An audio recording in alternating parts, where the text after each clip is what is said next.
Good afternoon, everybody, and welcome to Saturday here at the practice in beautiful Frankston. I'm inside, but I understand outside it's just gorgeous weather today, and I can't wait to get out and feel the sun on my skin. So welcome to day 70 of our 90-day share.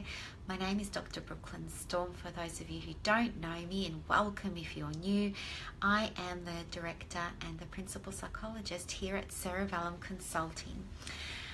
So today's topic, as you would have seen from the post, is about self-compassion. And I thought I'd begin by perhaps discussing what self-compassion is, because it's a relatively new concept by all accounts and from the research that I've seen online. And the term was first pioneered by a lady called Kristen Neff.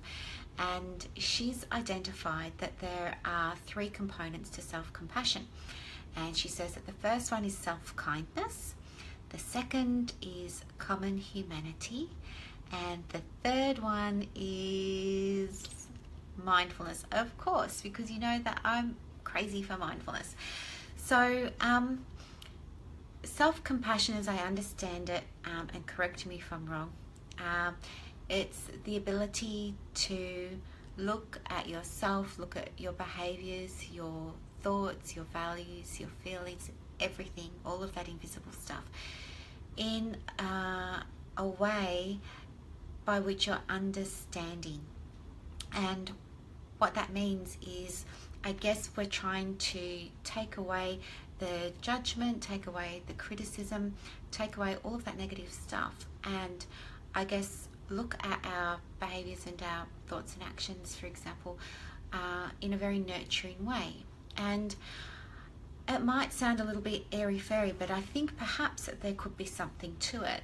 When I was preparing for the video today, one of the things that I read about was an example where if you're at home and you've got a little baby and the baby's crying, what do? Do you shout at the baby? Do you criticize the baby? Do you scream out that you wish it would be quiet? No, you go over to the baby and you pick it up and you comfort it.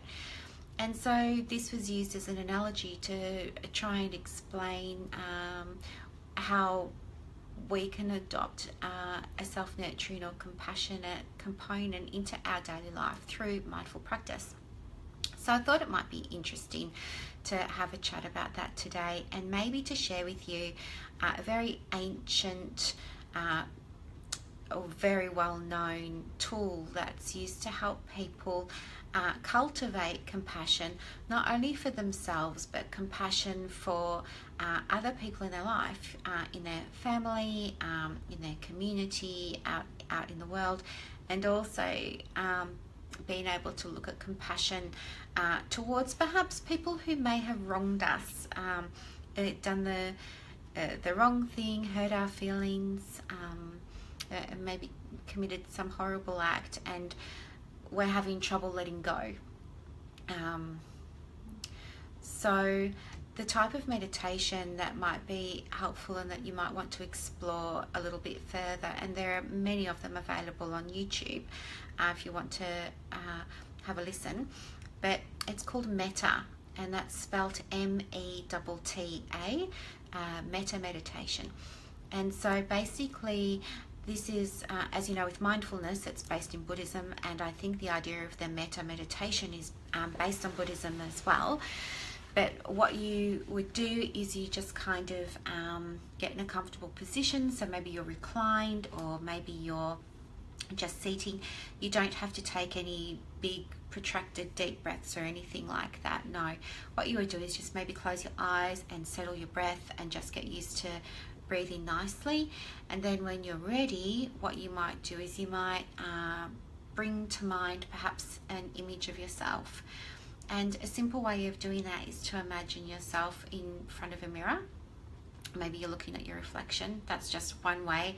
Or another way you might do it is to, hey Kim, how you going? Another way that you might bring to mind an image of yourself is to imagine that perhaps you're taking a selfie. So anyway. So you would imagine yourself, and what you would do is you would maybe come up with some kind of mantra that was about compassion, or was based on this idea of loving or being kind to yourself. So something that I use is I say, I am here for you. And you'll come up with your own one, I'm sure.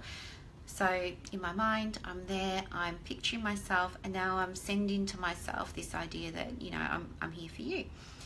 And so I sit with that image for a little while and try and think about how the fact that I'm here, I've made the world a better place simply by being here.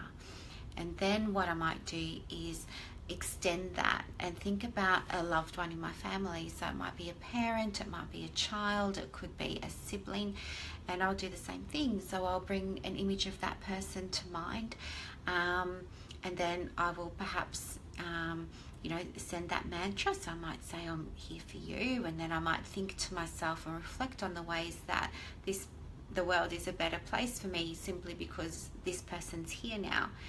And then I might sit with that and just see how comfortable that feels. And then when I'm ready, maybe I'll expand that awareness a bit more, and maybe I'll think about somebody outside of my circle. So maybe it's somebody that I know, but I don't know them very well. Perhaps it might be a colleague, perhaps, you know, well, anybody really. And so then you'll bring an image of that person to mind, and you'll do the same thing. You might send your mantra, and you'll think about how the world for you is a better place simply because that person's in it. And it kind of goes like this for a little while. And then what you would do is you might bring to mind in this meditation, of the technique is then that you would bring to mind an image of somebody who perhaps you've had a disagreement with or a misunderstanding with. And so, yeah, you would see them in your mind's eye, and you would say to them, you know, your little mantra. So you might say, I'm here for you. And you might ask yourself, well, how is the world a better place? Simply because they're in it. And you might reflect on that and think about the positive things that this person brings to the world as well. After you've done that, then of course you can keep going further and further. So you might talk about your community, maybe you might talk about your country, maybe you might talk about animals or the environment or the world. But the idea is that you start by showing compassion to yourself, and then go out to family, out to your friends, out to people you don't know so well, out to people who have had a dispute with you, out to the broader community. And you know, I've had patients come and talk to me because they've learned this meditation, and they say to me that it created a shift for them, and that they sometimes have mixed reviews. So some of them say the benefit for them was in able to have a perceptual shift, because some of them sometimes be very hard on themselves, and that resonates with me as well, because I'm also very hard on myself, and I have very high standards for myself, and I want to do the best and deliver the best service and all of this sort of stuff. So sometimes when I feel I'm not doing so well, I can be very critical of what I'm doing or not doing, and how I could or should be doing it better. And I think that's very much part of being human, isn't it? So by being able to take time and look at caring about yourself and showing yourself a little bit of compassion and a little bit of nurturing and a little bit of love and kindness, can really, I guess, just give you a little bit of peace of mind and free up some of that emotional space. Because while your head is over there worrying about all of that sort of negative stuff, that energy isn't available to spend on some of this other stuff over here, is it? No. So it's just something to maybe think about. As I said, it's come about today because we're talking about self-compassion, and this is a very famous meditation that you might want to investigate and maybe have a play around with for yourself. There are other meditations on self-compassion too. So, sorry. So what I might do is try and put a link to them in the comments section below for anybody who's interested. If you're interested in learning a little bit more about mindfulness, self-compassion, and you're interested in learning a little bit more about meditation, we'd be really happy to help you and try and give you some different ideas to find something that's going to work for you. Meditation isn't for everybody, and even if you're like me and you love it, it's still really hard to try and implement every day. So it's nice to be able to try a few different things and see what's going to resonate with you best, because then you'll be more likely to engage with it, and hopefully you can get some good benefit from it as well. That would be the idea, right? Anyway, I will leave it there for today. Thank you so much for joining me. I can't believe it's been 70 days already, only another 19 to go. We will be having some kind of little celebration at the end, so I'll put details up about that as we get closer to the day. In other news, just before I go, at the practice here, we now have a couple of dietitians on board, which is fantastic. So we have Olivia, and Olivia does a whole lot of stuff on food therapy, and she's going to be working with our patients across the lifespan. And then we also have Lucy joining us, and Lucy starts this week, and Lucy's a pediatric dietitian. So Lucy's going to be working with the patients that we see that are 16 years and under. And what she's going to be doing is working with some of the children who might benefit from having a nutritional analysis performed and things like that, to help understand whether or not there are any food, I guess, influences on behaviour, on autism, on attention deficit disorder, on learning, and on other things like that. So that's really cool as well. So I hope I can get them on here so that you get to meet them. Hopefully they're not too camera shy. And then you'll be able to ask them any questions that you like as well. We'll make sure it's nice and interactive and everything. Hey Frank, how are you? Hi Abdul, thank you very much for joining today. It's very nice to meet friends from overseas, and I have a lot of friends now in Nepal and India and America. So hi to everybody who's been tuning in, and for all of your comments as well.